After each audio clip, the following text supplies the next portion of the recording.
much. Please be seated. Our cabinet secretaries, excellencies, governors and deputy governors, chairpersons of independent commissions and independent offices, county executive committee members, clerks of both houses of parliament, ladies and gentlemen, good morning. It is with great honor that I welcome you to the 24th ordinary session of the Intergovernmental Budget and Economic Council. I wish to specifically welcome the newly appointed cabinet secretaries to IBEC, and more specifically the cabinet secretary for the National Treasury and Economic Planning, the Honorable John Bandi. Your leadership is vital as we work together to strengthen our country's fiscal policy for economic development. Our presence at this forum today highlights the critical mandate of IBEC in strengthening cooperation and consultation between the national government, county governments, and key agencies. These engagements are essential for spurring the country's equitable social, political, and economic development.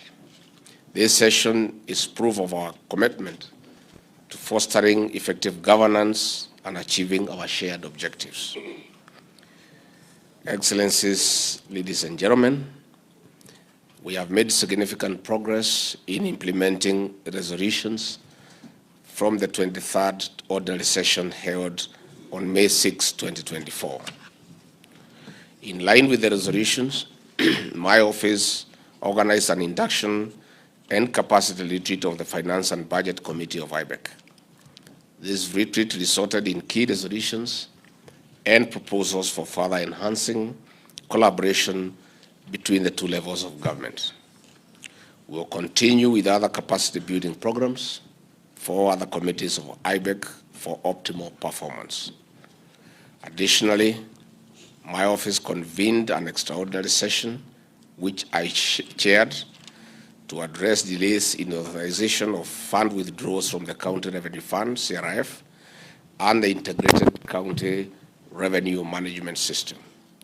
The session resulted in unanimous resolutions, with a key decision being the issuance of guidelines by the Controller of Budget. I'm pleased to note that the Controller of Budget developed a draft circular to inform the consultations on the requirements for approval to withdraw from the county revenue funds.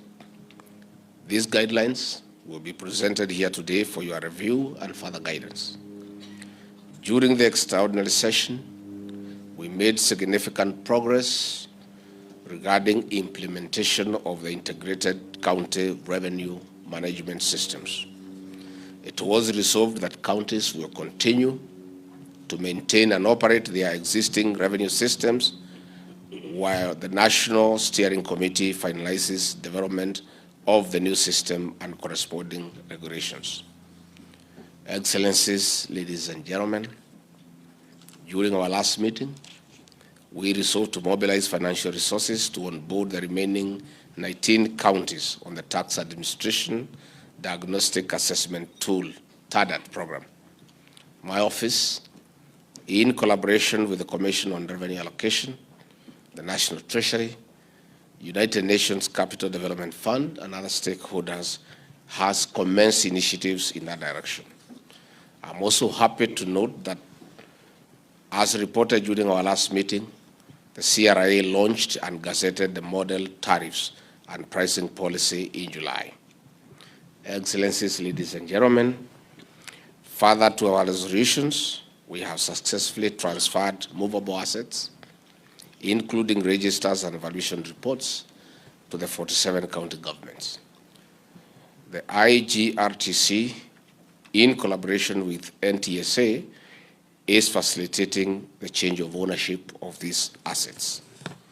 Additionally, the State Department of Devolution, in collaboration with IGTRC and other relevant MDAs, has made significant progress in valuation of fixed assets in preparation for the ultimate transfer to respective county governments.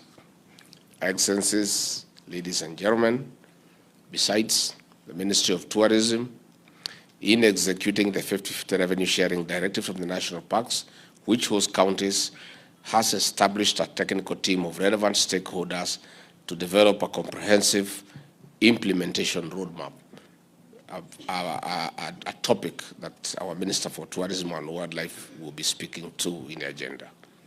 The team has made significant recommendations, including proposing that the matter be handled by CRA in line with the constitutional mandate on revenue distribution.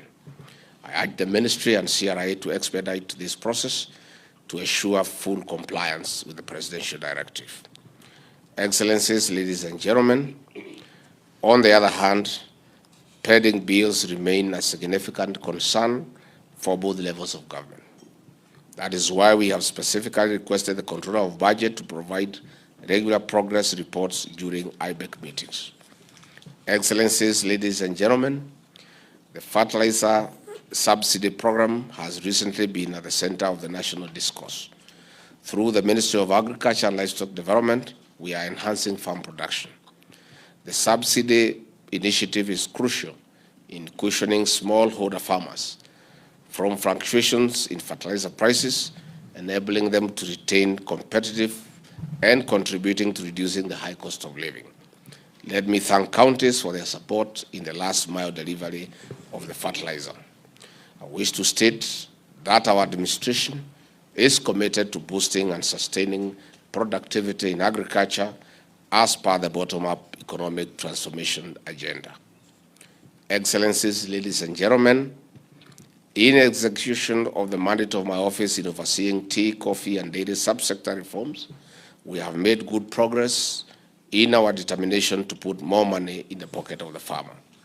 I urge county governments to work with us to avoid duplication for better results. As we also work to anchor and strengthen governance in cooperatives, it is important to note that farmers in other key subsectors are facing serious exploitation from middlemen for lack of sector-specific societies at the grassroots. For instance, absence of cooperative societies in the avocado subsector contributes to expensive inputs. Farmers are missing out on economies of scale, extension services, as there are no joint trainings of agronomist visits, poor prices due to brokers, among other challenges. I would like to congratulate the counties of Murang'a, Meru, and now Laikipia for taking lead in organizing the avocado farmers into cooperatives. I want to throw a challenge to other county governments to borrow a leaf from the above-mentioned devolved units to benefit our farmers. They are all Kenyan farmers. Excellencies, ladies and gentlemen, in our focus of putting more money into the pocket of the farmer, it is imperative that we also harmonize cross-county policies to enhance trade. A cabbage farmer from Meru targeting Kajiado town will have to pay cess in Meru, Embu, Tharaka Nithi, Kirinyaga, Murang'a, Kiambu, Nairobi, Machakos, and Kajiado, a total of 9 counties. This not only eats into their profits, but also increases the cost of doing business. The ripple effect is a poorer farmer and a high cost of living for everyone.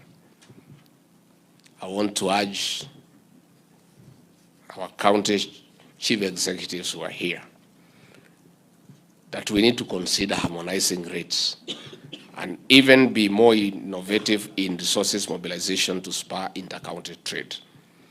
The power of devolution lies in inter-county trade stimulating policies. Excellencies, ladies and gentlemen, the draft Alcoholic Deals and Drugs Control Law Bill 2024 envisions national level licensing for alcoholic drinks and drugs, with revenue going to counties and the relevant agencies. We continue to urge counties to work with other national government agencies in establishing rehabilitation units in level 3 to 5 hospitals to assist those affected by the illicit alcohol and drug abuse. I'll be engaging the COG Committee on Legal Matters on this aspect, where we are urging counties to consider agreeing that NACADA takes over licensing, where the counties take the revenue. And this, in our view, will free governors from being held hostage by traders and bar operators. That is a conversation that we'll have with the legal committee to see whether we can agree on a common approach. This will also help us meet the Ministry of Health Directive of March 2024, requiring counties to establish rehabilitation centers in level 3 and above hospitals. Furthermore, we are working to develop the joint alcoholic drinks control law based on the successful model from Mount Kenya region, with plans to extend this framework to other counties. We are ready to collaborate with counties in addressing this issue comprehensively. Indeed, we convened a meeting between the Council of Governors Secretariat and key ministries, departments, and agencies to build consensus on this bill. Excellencies, ladies and gentlemen, as you are all aware, the rejection of the Finance Bill 2024 and its eventual withdrawal by His Excellency President William Ruto has presented both levels of government with unprecedented challenges in terms of fiscal space. This resulted in critical fiscal documents being withdrawn, while some at various stages of parliamentary approval. The voice of the people of the Republic of Kenya has been heard, and we must work collectively to move forward. Excellencies, ladies and gentlemen, to keep ourselves updated on the progress of key pieces of legislation, we have included a presentation from the Office of the Clerk of both Houses of Parliament in today's agenda. I'm also pleased that part of today's discussion will focus on the revision of budget estimates, DORA, currently before the Senate. Despite the fiscal challenges presented by the recent events in the country, His Excellency President William Ruto is committed to timely disbursement of resources to the extent possible. Excellencies, ladies and gentlemen, during the last financial year, 2023-2024, the National Treasury transferred 354.5 billion shillings to counties by June 30, 2024, an equivalent of 92% of the total equitable share due to counties. The outstanding amount of 30.83 billion shillings for June was released in July. This was attributed to a shortfall in revenue collections and the limited fiscal space. Excellencies, ladies and gentlemen, allow me to revisit the pending bills.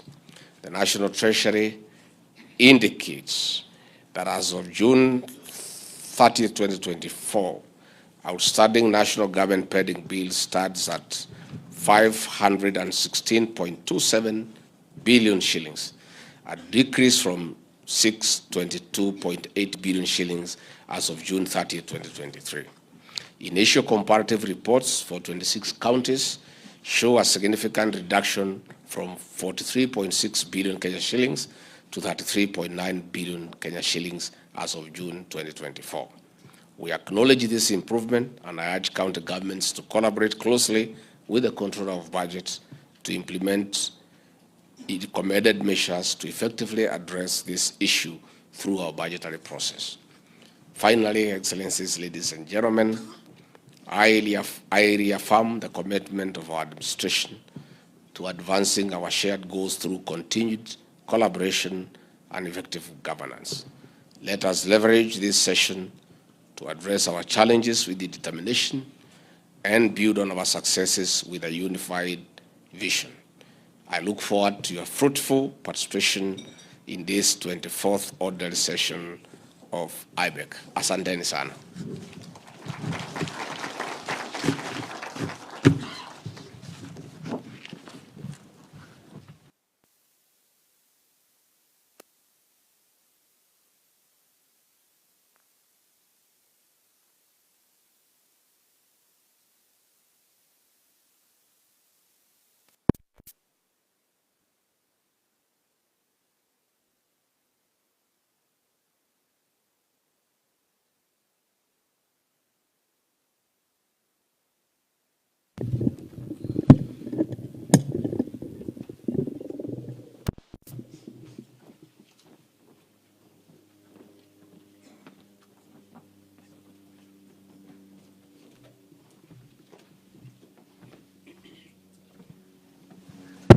Asante. Once more, karibuni hapa kwa official residence of the Deputy President.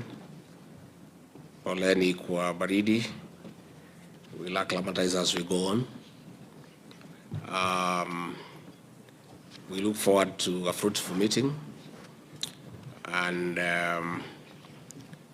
we want first to approve the agenda of today's meeting.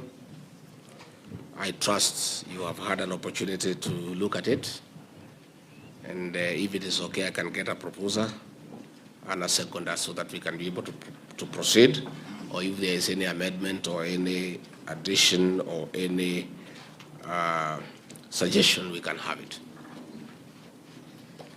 Can I have a proposal that we adopt this agenda for today?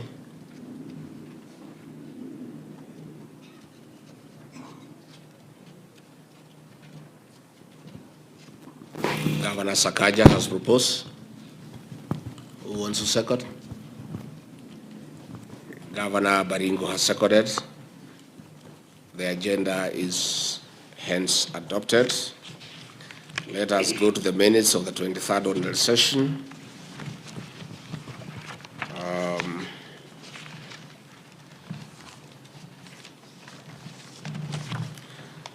That was minutes of the 23rd ordinary session of IBEC that was held on 6th May 2024 at the same venue. Page 1 was on attendance.